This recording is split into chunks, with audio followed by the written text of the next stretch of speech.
Friends, welcome to மாசா family. இன்றைக்கி பேரிச்சம்பழம் ஜூஸ் போட போகிறேன். எப்படி செய்யலாம் வாங்க பார்க்கலாம்.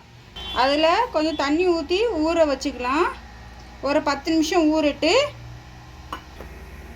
10 நிமிஷம் ஊறிடுச்சு.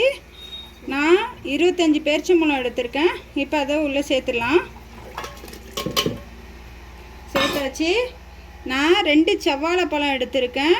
நல்லா பழுத்த பழமாக எடுத்திருக்கேன். அதையும் போட்டுடலாம்.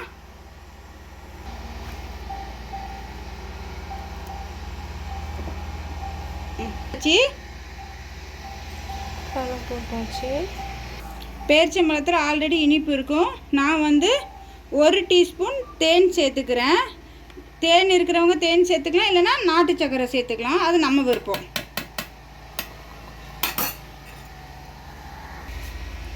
நான் 1 கிளாஸ் பால் எடுத்திருக்கேன். பாலையும் ஆட் பண்ணிடலாம்.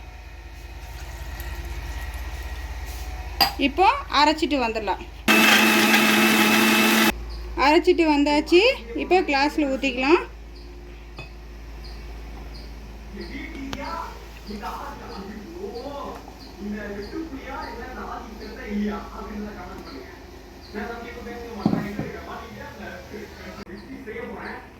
ஜூஸ் ரெடி ஆயிடுச்சு.